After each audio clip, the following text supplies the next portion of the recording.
Hi, and I guess Happy New Year. Um, Cats. Um, I this week wanted to talk about underemployment and how that applies to somebody who has borderline personality disorder. Um, Back when I was originally diagnosed, that was one of the diagnostic criteria. Um, and of course, the diagnostic criteria are um, a group of possible scenarios that one might have if they have a particular diagnosis. And you don't have to have all of them, but that was one of them. Underemployment. Um, and they have actually now changed the DSM, which is what they use as the guidelines for making diagnosis. And I've actually been re-diagnosed under the current guidelines, which do not include underemployment, but it is still kind of super common. Um,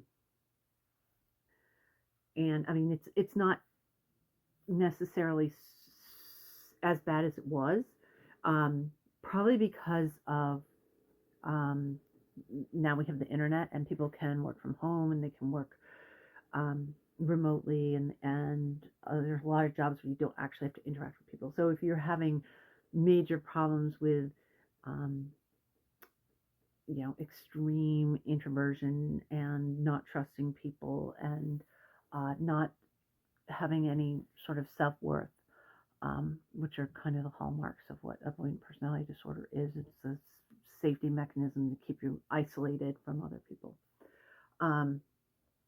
Which again, if it's just isolation, that's depression, because people with avoidant personality disorder want to be with people, but they just can't let themselves. Anyway, been over this so many times.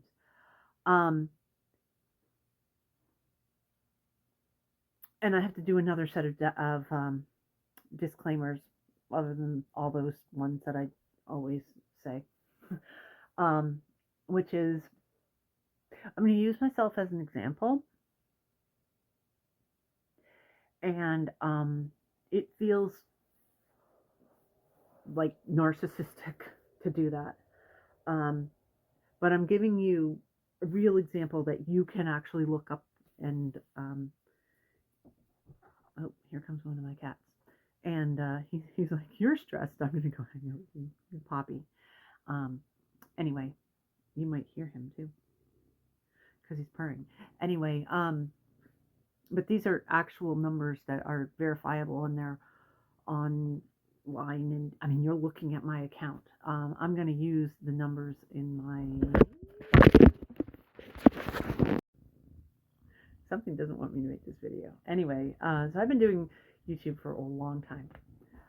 And I was like, yeah, so I have like a few videos up, right? I have over 1,000 videos on YouTube. Look at my name. Look at my username. Over 1,000 videos. Like, what? I had no idea. I had no idea. I mean, people with that number of videos are usually buying houses with their profits from YouTube. Then I was like, all right, yeah, well, whatever. I decided to look. I don't know what ever possessed me. I decided to look up my name on Social Blade. What Social Blade is it is basically it compiles figures about YouTube people. According to Social Blade today, my subscriber rank. So subscriber rank is, in order number of subscribers. I don't have that many subscribers. You can see that. Also, if you look up my name, Mr. Beast is number one. He's got some like 20 million subscribers or something like that. My subscriber rank currently is 4,257. 4,200 out of all the YouTubers that ever were. That's my subscriber count rank. That that's crazy. That's insane. Um, and it kind of gets even worse. Now I know I've got a lot of frivolous stuff on this channel, but even like this video, it's the category for my channel is education. I am currently ranked. My channel is ranked 3,637th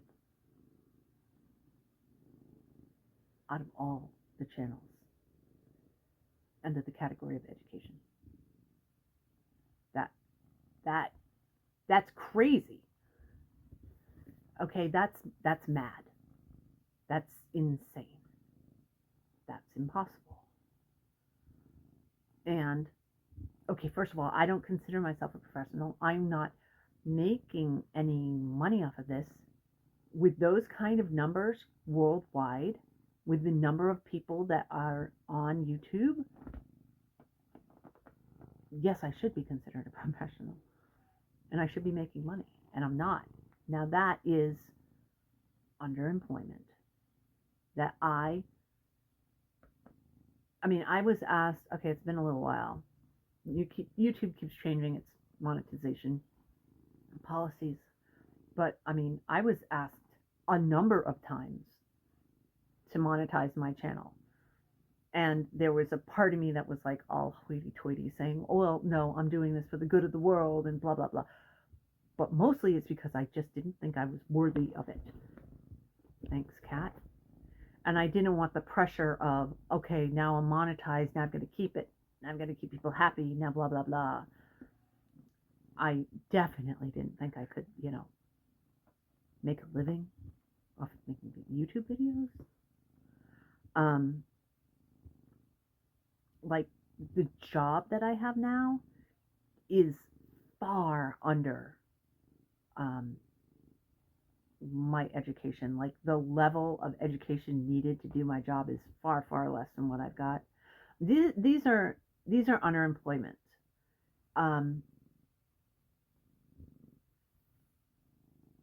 All right. Okay. So those are examples of it. Now, what do you do about it? Because actually, I just made a video recently saying that, it was specifically INFJ, which is my Myers-Briggs personality type, and was basically advising people against becoming a supervisor if you have that personality type, because you're just a little bit too blunt and straightforward, and it just doesn't really work out very well.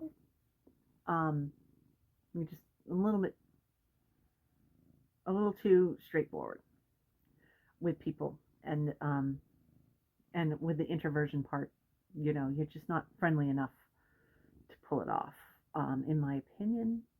And I mean, I know a number of people that are in supervisory positions as INFJ, and I'm just like, ooh, that seems like it'd be a bad fit. But they do it, and they do it great. But the actual interacting with people part of the supervisory part, I think would be difficult. Yeah, we've been over this other video. Anyway, okay. So then what? How? Why? Okay, first of all, just like everything else,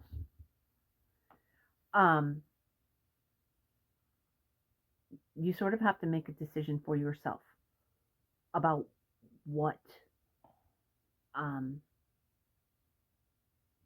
what what is a good fit for you as far as a job, as opposed to what the world thinks. um you know maybe most people can do multiple things. Can do, that doesn't mean they want to do it, and it doesn't mean it's a good fit for them. So there's number one. Okay. So this underemployment thing, that's part of the thing. It's like, what? By whose standard? I mean, and that is the biggest problem. Whose standard? We can all chase making as much money as possible. Why? Seriously, why?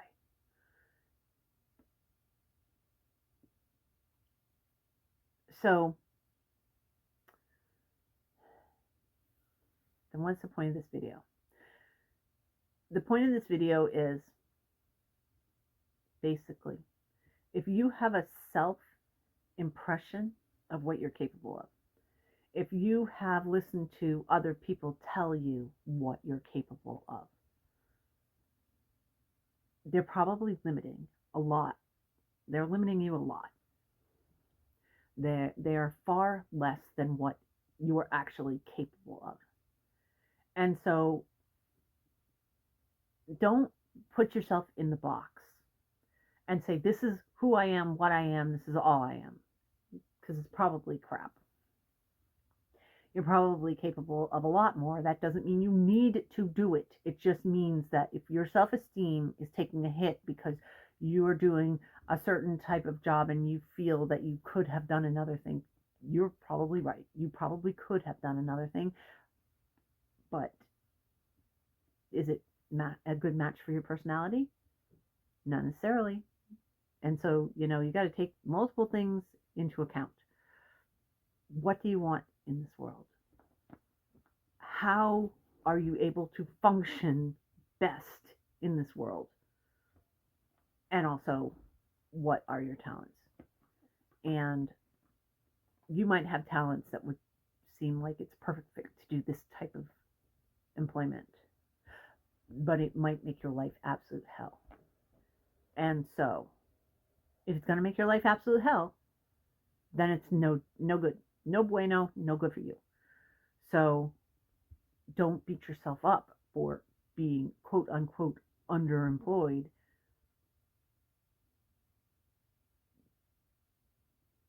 Anybody could do anything. Do you know that probably well over 50% of the population of the world could run marathons if they wanted to? What is the actual percentage of people who run marathons? Not 50%, 50, 60%. It's probably, a lot of people could do it. But if it's not suited to them, they don't. And nobody gives you crap about not running a marathon if it's just not something you're interested in, right? So don't give yourself crap if you're feeling underemployed or if somebody's told you you're underemployed and that you should, I hate that word, should be doing something else. Now, if you want to do something else, keep in mind that whatever you're doing is not your limits. You can probably do a lot more. But even if you want to do it, if it's still not suiting you, then you don't have to do it, and that is okay. All right, I'm going to try and stitch this video together since it's at least 3 things. I don't know what's going on. I think I'm low memory, and of course, my fabulous cat had to literally jump in the way. Anyway, I'll see you next week. Bye.